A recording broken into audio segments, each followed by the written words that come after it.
Good morning everyone. आज मैं 4 बजे ही जग गई और चारों तरफ अंधेरा है। ये व्लॉग ना मैंने बहुत दिन पहले बनाया था, लेकिन मैंने इसे पोस्ट नहीं किया। क्यों? मैं ये सोचती थी कि आज पोस्ट करूँगी, कल इसकी एडिटिंग कर लूँगी, पर मैं नहीं कर पा रही थी। कि मैं सोच रही थी कि आज इसे अच्छे से एडिट करूँगी, वो करूँगी। पता है कई बार क्या होता है, आप लोग ना कुछ करना चाहते हो, इवन हम भी कुछ करना चाहते हैं, लेकिन हम उस चीज़ को इतना प्रोक्रास्टिनेट कर देते हैं कि हम उस चीज़ को कर ही नहीं पाते। सेम वे में मैंने ये कई दिन पहले का शूट करके रखा हुआ है। तब हमारे यहाँ मेला लगा था, शायद उससे पहले का, लेकिन फिर भी मैं इसे पोस्ट नहीं कर पाई। आज मैंने सोचा कि चलो आज इसका फाइनल पोस्ट कर ही देते हैं। सुबह उठने के बाद मैंने यहाँ पे मैंने पेड़ लगाया हुआ था जामुन का, जिसके पत्ते थोड़े से ख़राब हो रहे थे और इसके अंदर इसकी जड़ें फैल नहीं पा रही थी। तो इसलिए मैंने इसे इस पॉट से निकाल के ना मैंने सोचा कि चलो इसे ज़मीन पर लगाया जाए। सबसे बड़ा चैलेंज तो यही था कि इसे इस पॉट के अंदर से मैं निकालूंगी कैसे, क्योंकि मिट्टी का तो है नहीं जो फूट जाएगा। पर जैसे तैसे मैंने चलो सोचा कि चलो कोई नहीं, करते हैं ट्राई। पहले तो मैंने इसके लिए सोच रही थी कि पहले इसके लिए गड्ढा खोद लेती हूँ, और गड्ढा खोदने के लिए मैंने फावड़ा पहले से ही तैयार कर लिया था। ये पपीते के चलो करते हैं खुदाई। और इधर मैंने जब खोदा ये वाला, तो आपको पता है इसके अंदर ये बोतल निकली। पता है, ये माना जाता है कि अगर बारिश का पानी भर के ऐसे दबा के रख देते हैं तो बारिश रुक जाती है। जब बहुत बारिश होती है ना गाँव में, तो ऐसा ही करते हैं। और ये पता नहीं कब की दबाई हुई है और आज ये निकली है। प्लास्टिक सच में जैसा दबाओ वैसा, और इसका पानी भी बिल्कुल साफ है एकदम, पहले जैसी कंडीशन में। अब था भैया चैलेंज कि इसे निकालूं कैसे। उखाड़ सकती नहीं क्योंकि ये टूट जाएगा।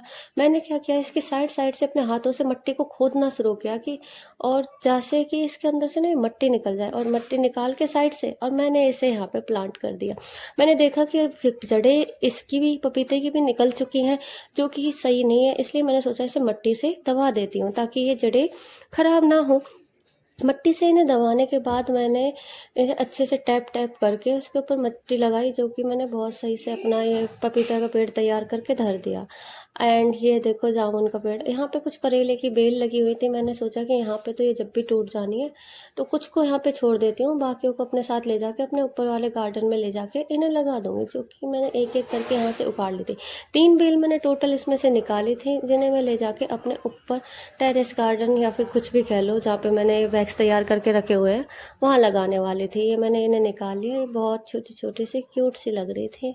और मेरे को ना ये गार्डनिंग का बहुत शौक है। वो बात अलग है, मुझे टाइम नहीं होता इतना। अब मैं यहाँ कंफ्यूज भैया, सारे बैग्स भरे हुए हैं और मैंने कोई नया बैग नहीं तैयार कर रखा। सोचा चलो इन 2 बैग्स में ही लगाती हूँ। और इनके ऊपर जो पत्थर वगैरह आप देख रहे हो ना, हमारे साइड में ही काम चला था, तो ये घर बना रहा था, इस वजह से यहाँ पे आके सारे पत्थर गिर गए थे कि ग्रो बैग की थोड़ी मिट्टियाँ ख़राब हो गई थी। पर अब मैं दोबारा से नए ग्रो बैग्स मेरे पास रखे हैं, इन्हें तैयार करूँगी। और यहाँ मैं साफ़ सफाई के लिए रेडी। सुबह मैंने साफ़ सफाई की और फिर मैं अपना स्कूल पहुँच गई, क्योंकि आज बच्चों की छुट्टी थी, तो हमने अपना कुछ एक्स्ट्रा वर्क ही करना था। बट 12 बजे तक भी हम खाली बैठे रहे। फिर हमने सोचा चलो आलकस तो चलता ही रहेगा, और चलते हैं गार्डन में। यहाँ जाके मैंने 2-4 रील्स वगैरह बनाने की कोशिश की। रील्स क्या, मौसम बहुत अच्छा हो रहा था, मैं बस टहल ही रही थी। और यहाँ स्नेक प्लांट वगैरह लगे हुए थे, जो कि एयर को फ्रेश करने में बहुत हेल्प करते हैं। और मैं पहुँच गई बेलपत्र के पेड़ के पास कि चलो यहाँ से बेलपत्र तोड़ते हैं।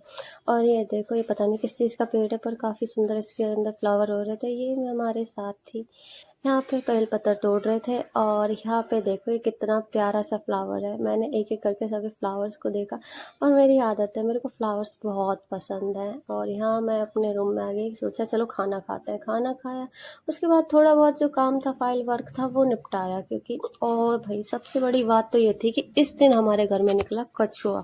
हम बहुत ज़्यादा सरप्राइज हो गए, ये आया कहाँ से। आसपास तो ऐसा कोई सोर्स भी नहीं था जहाँ से आ सके, और वो भी घर के इतना अंदर घुस गया, और हमारी फैमिली में किसी या फिर किसी बाहर वाले को पता भी नहीं चला, दिखा भी नहीं।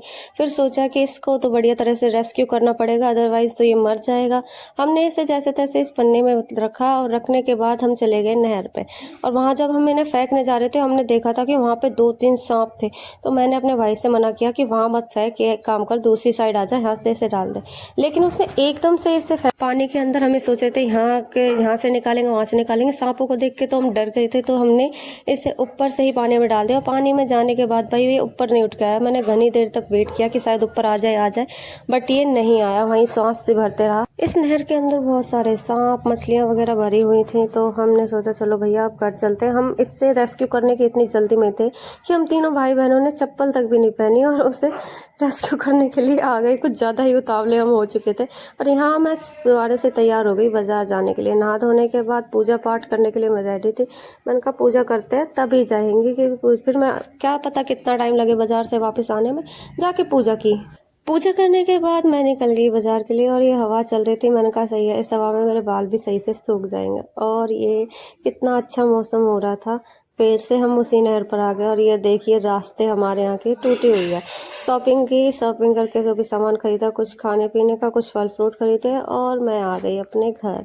घर आने के बाद मैंने घर जाने के लिए तैयार थे कि घर से फ़ोन आ रहे थे कि रात हो गई अब तक नहीं आए। लो हम पहुंच गए। और ये देखो ये डॉग, छोड़ो इसे, चलते हैं घर के अंदर। तभी अचानक से बाहर से बहुत तेज तेज आवाज़ आती है कि भाई सांप निकल आया। और ये देखो ये रहा सांप के बच्चे। ऐसे पता चले कितने निकले हमारे यहाँ पे। और इतना एक सांप ख़त्म एक करा था कि इतने में दूसरा सांप बहुत बड़ा सा इधर निकला है। इसी बीच में मेरा भाई ले आया कुछ खाने को। काफ़ी देर तक हम सांप के निकलने का वेट करते रहे पर वो निकला नहीं। तो हमने सोचा कुछ खा पी लिया जाए। खाना खाने के लिए ये सब चीज़ें हमने और मंगा ली थी, जो कि शायद हेल्दी नहीं होती, लेकिन फिर भी कभी कभी तो ट्राई कर लेनी चाहिए। और मैंने और मेरी बहन ने खाने के बाद कुछ मीठा हो जाए ये सामान मैं लेके आई थी अपने लिए, जो कि बहुत बेसिक सा सामान था जो मैं अपने लेके आई। सबसे ज़्यादा तो मैं लेके आई थी अपने लिए नेल पेंट्स, जो कि मुझे बहुत अच्छी लगी। सारे कलर्स मेरे पास ये वाले कलर्स थे भी नहीं, तो वो सारे के सारे मैंने अपने पर्स में रख लिए। और ये छोटे मोटे सामान, जो कि देखो मेरे पास नेल पेंट्स बहुत सारी हैं। और अगर मैंने सारी मम्मी को दिखाती वो ये कहेंगी कि अनमैरिड होके भी इतनी सारी नेल पेंट्स रखती है, हमने मैरिड होके भी नहीं रखी इतनी। और फिर हम चले गए मेला देखने के लिए। और देखो यहाँ पे कितने अच्छे से झूले लगे हुए थे। हम सब बहुत खुश हो गए। रात के टाइम मेले में घूमे। और फिर वहाँ से आने के बाद मैंने सोचा कि अपने कपड़ों में कपूर की गोलियां बांध के रखती हूँ। ये मैंने कपूर की गोलियां बांध के तैयार कर ली थी। और अपने कपड़ों का जो मैसी हो रखे थे वो सारे के सारे तह करके आयरन करके डन कर दिए थे मैंने। फिर मेरे को फिर से भूख लगी और हम खाना खाने के लिए तैयार हो गए थे। एंड यहाँ हमने दूध के जवे बनाए थे। गर्मी इतने थे कि ये पंखा जहाज पे लगाया था, जो कि मैंने मीशो से ऑनलाइन मंगाया था। अब फिर मैं देखने चली गई कि क्या वो सांप निकला है नहीं निकला है। और अभी भी वो सांप वहीं पे अटका हुआ है भाई, नहीं निकल रहा। यहाँ हमने तेजाब डाल लिया, पानी डाल लिया, सब जतन करके देख लिए, बट वो नहीं निकला। एट द लास्ट आखिरकार वो निकल ही गया। कि भाई उनके घर में छोटे छोटे बच्चे हैं, तो इसका थोड़ा रेस्क्यू करना पड़ता है, अदरवाइज ये बच्चों को हार्म पहुंचाता है। और पता है जैसे ही ये सांप निकला था उसके तुरंत बाद एक सांप और उनके घर में निकल आया। हाँ, मैं दूध और बनाना खाने के लिए रेडी। और खाना खाने के बाद मैं चली गई सोने। Good night.